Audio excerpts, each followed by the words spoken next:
జగిత్యాల జిల్లాలో భారీ మోసం వెలుగు చూస్తుంది. కోరట్ల మండలం పైడిమడుగు గ్రామంలో పలువురు దగ్గర అప్పులు చిట్టీల పేరుతో డబ్బులు వసూలు చేసి ఓ దంపతులు పరారైనట్లుగా పోలీసులు గుర్తించారు.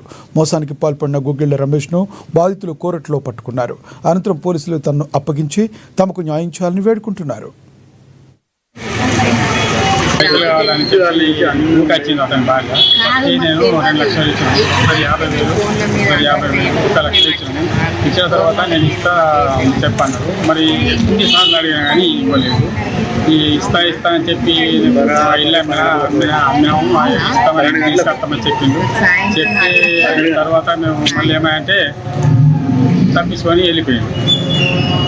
ఇక దీని గురించి ఎన్ని ప్రయత్నాలు చేసినా నాకు ఇవ్వడం లేదు. 2 లక్షలు ఇవ్వాలి. అవి ఎన్నిసార్లు ఫోన్లు చేసినా కానీ ఇస్తా తాత అత్తున్నా అనుకుంటా మోసం చేసి వెళ్ళిపోయింది.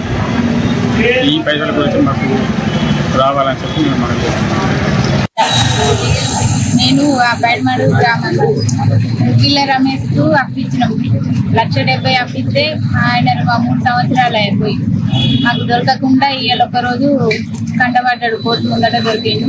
ఆయన దొరకబడితే స్టేషన్లో వేసినాము. ఆయన గట్టే స్తోమత లేదు అని అంటుడు.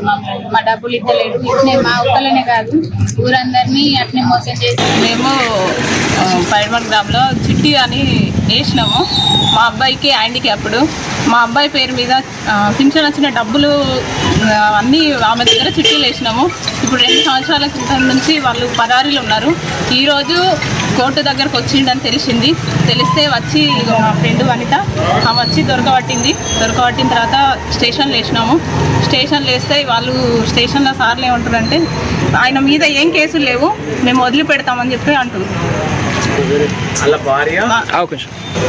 కోటి 40 లక్షల దాకా తీసుకొని అందరి దగ్గర చిట్టీలు జమ చేసి గుగ్గిళ్ల రమేష్, గాయత్రి వీళ్ళు 2 భార్యాభర్తలు చేసి ఒక ప్లాన్ ప్రకారం చేసి మొత్తం డబ్బుల్ని 1,40 లక్షల దాకా మా ఊరందరినీ ఒకరిని తప్పించి ఒకరిని మోసం చేస్తూ